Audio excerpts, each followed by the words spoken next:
¿Qué ves cuando miras esta imagen? Un campo de cultivo, sombreros, herramientas de labranza y algo más. Esta película existe. Fue rodada en la Huasteca Potosina en el verano de 1952.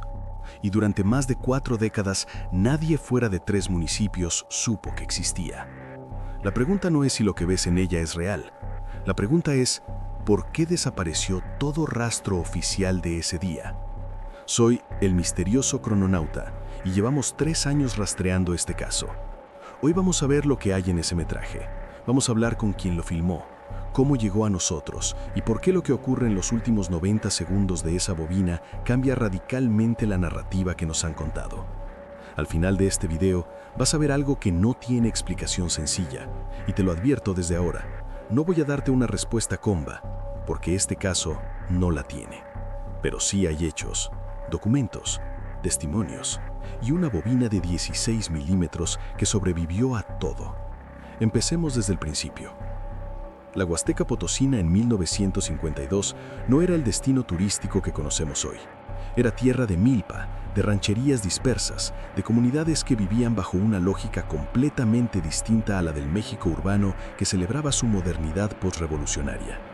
La cosecha del maíz estaba en su punto más alto del año. Los jornaleros comenzaban antes del amanecer y los cielos de la Huasteca, en julio, eran de ese azul profundo que solo existe lejos de la electricidad. Ese contexto importa, porque lo que ocurrió la mañana del 17 de julio de 1952 no fue visto por académicos, ni por militares, ni por funcionarios.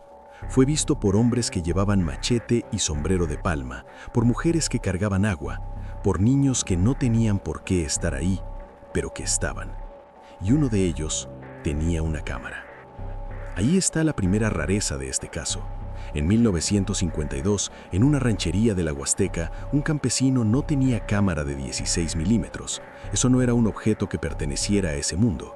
Entonces, ¿quién filmó el metraje? Vamos a volver a eso. Primero necesitas ver qué hay en la película. La bobina dura 11 minutos con 42 segundos. Los primeros 3 minutos son completamente normales. Se ve el campo, se ve gente caminando. Hay una escena de lo que parece ser una discusión entre 2 hombres junto a una cerca. Luego, en el minuto 3 con 17 segundos, la cámara gira bruscamente hacia el norte. Y aparece eso, un objeto, en el suelo, en el centro del campo, con una forma que no corresponde a nada que se cultive ni a nada que se fabrique en la Huasteca de los 50. Discoidal, metálico, partido. Durante los siguientes 4 minutos, la cámara no se aparta. Se acercan, despacio primero.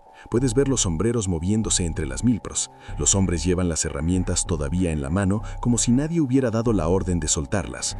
El objeto tiene entre 6 y 8 metros de diámetro, según los cálculos realizados posteriormente usando como referencia las plantas de maíz visibles en el encuadre. Está inclinado hacia un lado. Una parte del suelo a su alrededor está quemada o comprimida. Es difícil determinarlo con la resolución disponible. Y entonces, en el minuto 7 con 4 segundos, alguien en el grupo da un paso atrás.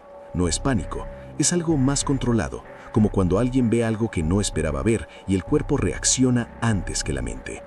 La cámara sigue la dirección de sus miradas, y ahí es donde el metraje se vuelve complicado. Hay algo junto al objeto, no dentro, junto a él, en el suelo, sobre las plantas aplastadas. Extremidades largas, proporciones que no corresponden a ningún ser humano adulto ni a ningún animal de la región. La postura sugiere que está vivo o que recientemente lo estuvo. Los campesinos lo rodean. No hay agresión visible.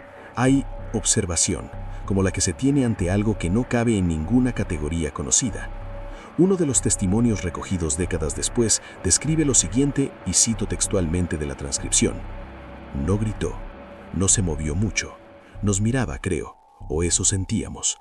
Nadie se fue, nadie supo qué hacer. En el minuto 9 con 52 segundos, la cámara apunta hacia el camino que llega al campo. Polvo, un vehículo, luego otro. Las autoridades llegaron en menos de 2 horas desde el primer avistamiento. Para quienes conocen la infraestructura de comunicaciones rurales en el México de 1952, ese dato solo es posible de una manera. Alguien avisó antes de que el objeto cayera. O alguien estaba esperando que cayera. La película se interrumpe en el minuto 11 con 42 segundos. No hay corte limpio, la imagen simplemente se acaba, como si hubieran cortado la bobina o como si la cámara hubiera sido apagada o quitada de las manos de quien la sostenía. Y aquí es donde hay que responder la pregunta que dejé pendiente. ¿Quién tenía esa cámara? Se llamaba Ernesto Villarreal Garza. No era campesino, era técnico topográfico contratado por una empresa petrolera con operaciones en la región. Llevaba la cámara para registrar accidentes de terreno y condiciones de suelo. Nunca presentó el metraje a su empresa. Lo guardó durante 37 años. Cuando murió en 1989, su familia encontró la bobina envuelta en tela encerada, dentro de una caja de madera sellada con cera de abeja en el fondo de un baúl que nadie había abierto en décadas. Junto a la bobina, una nota manuscrita. Una sola línea. No lo enseñen hasta que ya no importe quién vivía entonces. Cuando la familia de Villarreal Garza finalmente compartió el material a principios de los 90, llegó a manos de un periodista de investigación regional que pasó 4 años intentando corroborar los hechos. Lo que encontró fue una ausencia sistemática. Los registros municipales del 17 de julio de 1952 en el área correspondiente tienen un hueco de 48 horas. No hay actas, no hay notas de gendarmería, no hay registro de ningún vehículo oficial ingresando a la zona. Técnicamente, ese día no ocurrió nada, pero hay 3 cosas que sí existen. Primera, una solicitud de requisición de combustible firmada en Tamazunchale el 17 de julio de 1952 para 2 vehículos que se dirigían a una coordenada que no corresponde a ninguna carretera registrada de esa época. Segunda, un parte médico de un hospital de Ciudad Valles fechado 2 días después, que describe la atención de quemaduras de origen desconocido en 4 personas cuyos nombres aparecen tachados en todas las copias disponibles.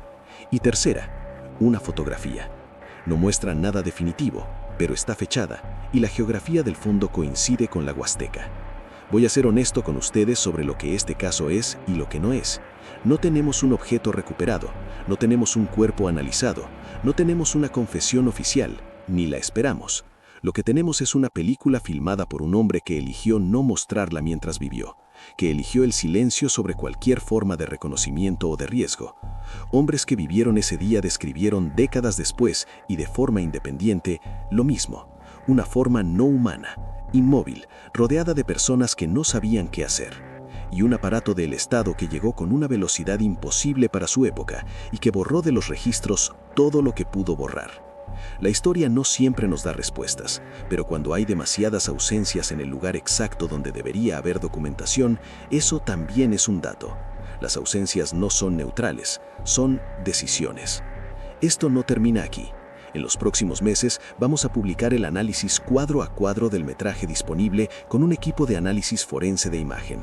Vamos a hablar de 2 casos adicionales documentados en la misma región entre 1948 y 1961, que comparten patrones imposibles de ignorar. Y vamos a mostrar los documentos completos que la familia Villarreal Garza autorizó a compartir públicamente por primera vez.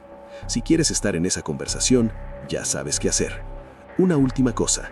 La nota que Villarreal Garza dejó junto a la bobina decía que la mostraran cuando ya no importara quién vivía entonces. Él murió en 1989. Los últimos testigos directos del campo ya no están entre nosotros. Creo que ese momento llegó.